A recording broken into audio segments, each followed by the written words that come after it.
Je ne pensais pas que j'allais parler 2 fois, mais ça me fait plaisir et je vous remercie pour vos questions. Et une part de ces questions sont posées par des jeunes, ce qui montre une chose importante, c'est que ce pays est un pays de jeunes. Et donc on peut être tranquille sur l'avenir. C'est des gens qui ont réussi à faire la première révolution du XXIe siècle. Et c'est des gens qui vont sûrement réussir le processus démocratique dans le pays. Et vous avez remarqué aussi que parmi ces jeunes, il y a des jeunes filles pleines de talent.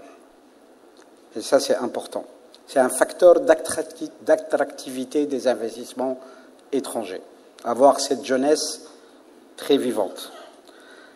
Alors, sur le plan, je vais peut-être me répéter, mais sur le plan institutionnel, il va de soi que la Tunisie, et je voudrais ouvrir une parenthèse sur les remarques sur nous sommes un gouvernement provisoire, attendant ce qui va se passer.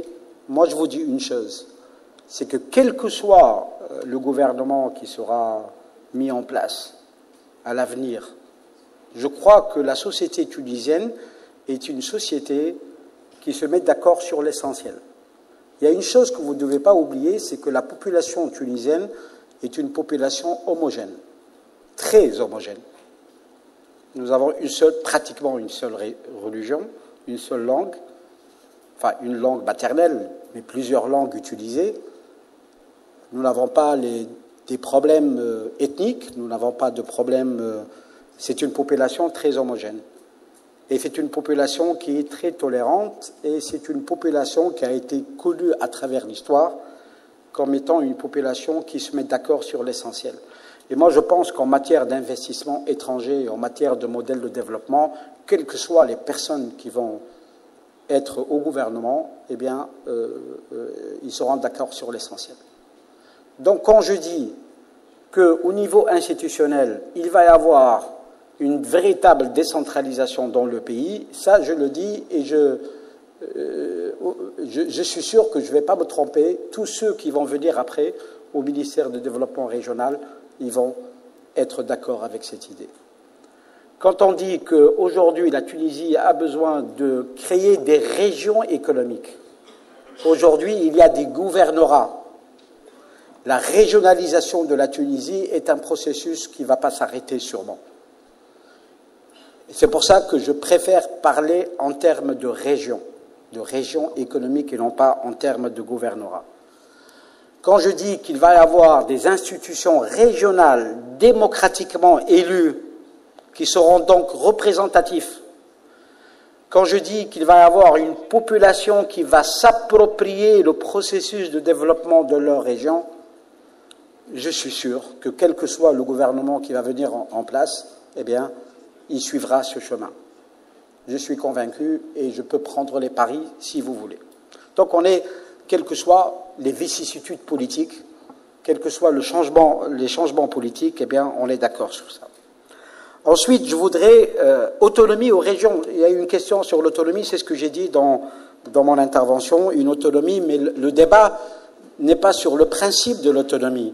Le débat, c'est jusqu'à quel point on peut aller en matière d'autonomie. La Tunisie est un petit pays, donc le rôle de l'État va être important aussi. Au niveau, par exemple, de la fiscalité, j'imagine mal une régionalisation de la fiscalité en Tunisie. Il y aura toujours une péréquation qui se fera à l'échelle nationale. Mais ce qui est important pour un investisseur étranger, c'est une prise de décision décentralisée. C'est d'avoir en face de lui des responsables régionaux réellement responsables, qui peuvent s'engager et qui ne veulent pas avoir une réponse monsieur, je vais appeler mon ministère à Tunis pour vous répondre, et donc il attend. Donc, il attend du temps pour avoir une réponse. Donc là, il y a un débat sur le degré d'autonomie sur lequel on peut se mettre d'accord. La Tunisie vit aujourd'hui une réforme institutionnelle importante. Et l'objectif de cette réforme institutionnelle, c'est de réduire les coûts de transaction. Je sais qu'en Tunisie, les coûts de transaction sont énormes. Les coûts de transaction, c'est-à-dire que lorsque quelqu'un a un problème, il peut attendre des mois, sinon des années, pour que son problème soit résolu. Donc il y a une volonté de réduction des coûts de transaction qui sont des coûts importants pour les investisseurs étrangers. Certification des chaînes alimentaires, je suis incapable de vous répondre aujourd'hui. Mais ce qui est sûr, c'est que si vous venez m'en parler, je m'en chargerai et il y aura une solution à ce problème. Je m'adresse à celui qui a posé la question.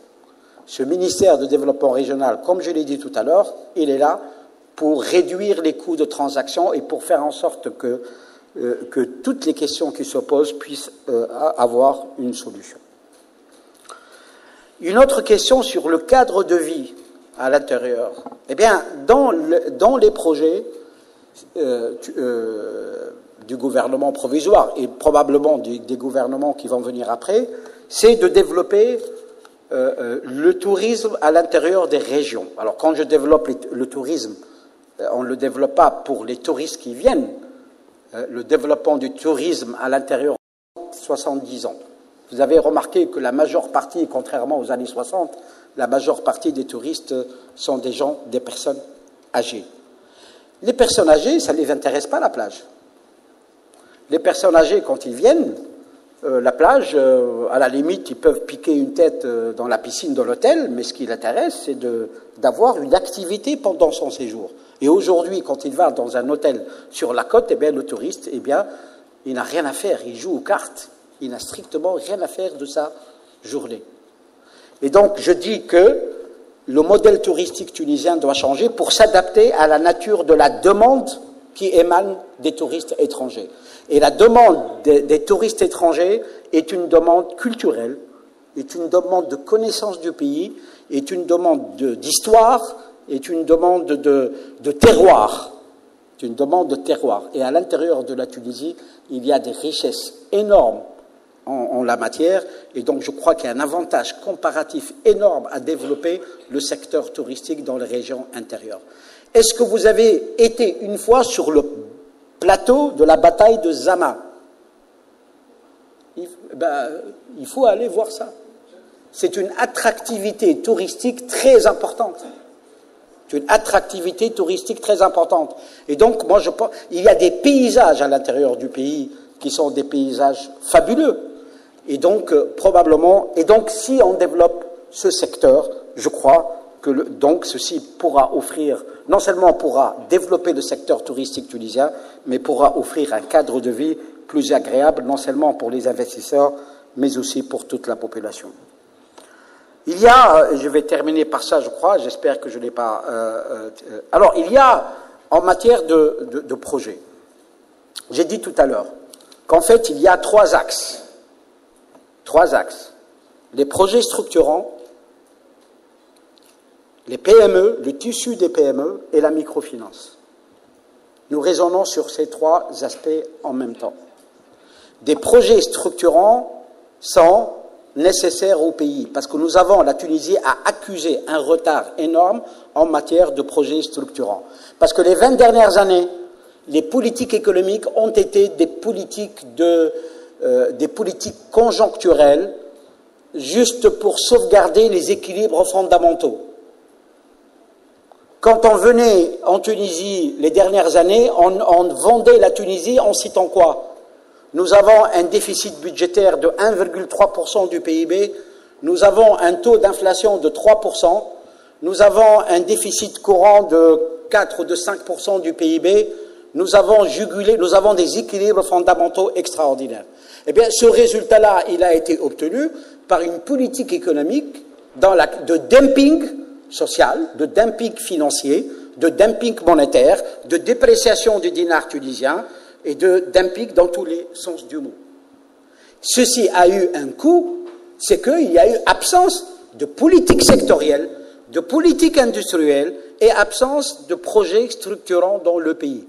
On aurait pu se permettre un déficit plus important en matière de budget de l'État, on aurait pu se permettre un déficit de 3, 4, 5%, déficit budgétaire de 3, 4, 5% du budget de l'État pour pouvoir financer des projets structurants dans le pays. On ne l'a pas fait. Et là, on se propose de le faire. Et ça, nous sommes en train de travailler sur cela parce que le 12 juillet, le gouvernement tunisien ira à Bruxelles avec une banque de projets structurants, parce que, comme vous le savez, la réunion du G8 a décidé d'accorder 40 milliards de dollars pour ce qu'ils ont appelé le printemps arabe, et donc, en été, avant l'hiver, comme l'a dit le Premier ministre hier, avant l'hiver, eh bien, on va proposer les projets structurants sur lesquels, aujourd'hui, on est en train de travailler. Mais je ne vais pas annoncer des projets parce qu'on est en train de travailler, mais vous imaginez c'est quoi les projets structurants. Ça, c'est le premier élément. Le deuxième élément, le tissu de PME. Les investisseurs en matière de PME sont des problèmes qui peuvent être résolus facilement. Sont des problèmes d'acquisition, de déclassement de terrain. Sont des problèmes de zones industrielles, de disponibilité en matière de zones industrielles. Et c'est des problèmes de financement. Le problème du financement, quand le projet est bon, il n'y a pas de problème de financement en Tunisie sous forme de crédit. Il n'y a pas. Le problème du financement pour les PME, c'est un problème de fonds propres, d'insuffisance de fonds propres. C'est ça le problème. C'est pour cette raison que le gouvernement tunisien propose qu'il y ait le ministre des Finances. Je ne sais pas si vous suivez ces déclarations, il a parlé d'une caisse des dépôts et consignations, il a parlé de fonds souverains, de fonds générationnels. Tout ceci a pour objectif la chose suivante, c'est de créer des sociétés d'investissement, de véritables sociétés d'investissement de capital risque. Parce qu'on en a des sociétés de capital risque en Tunisie, mais ce sont de fausses sociétés de capital risque. C'est la fuite devant l'impôt, c'est tout. Il y a des sociétés qui ont été créées pour payer moins d'impôts. Donc il s'agit de revoir totalement le système des SICAR et faire en sorte qu'il y ait des SICAR qui vont jouer réellement leur rôle de capital risque. C'est-à-dire de participer aux fonds propres des projets et d'avoir la possibilité de se retirer du projet une fois le projet commence à faire des bénéfices et donc le promoteur pourra à ce moment-là racheter les actions. Troisième élément, la microfinance. Projet structurant, tissu de PME, microfinance. C'est les trois piliers.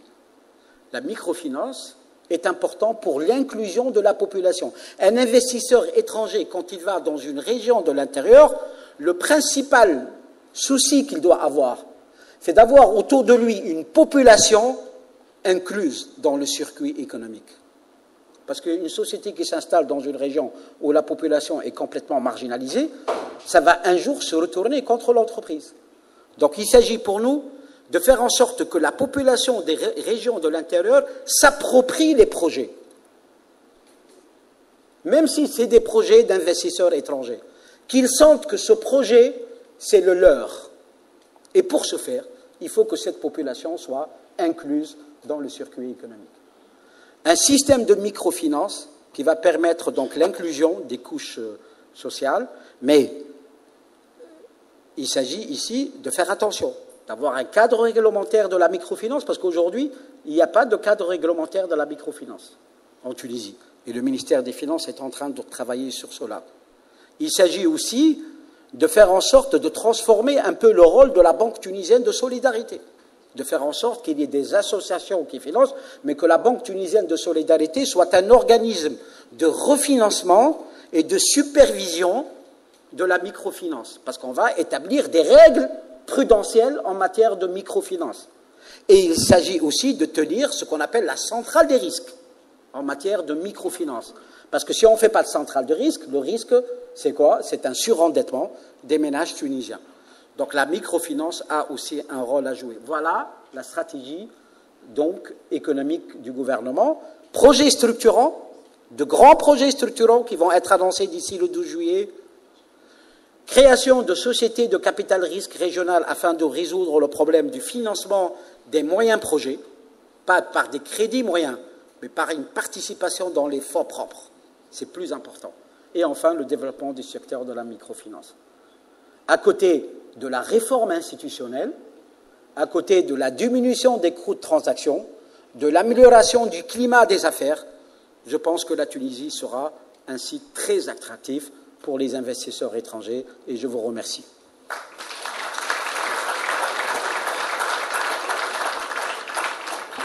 Merci, Si Abdelrazek. Je vous remercie pour votre attention. Je remercie tous les intervenants et à l'année prochaine.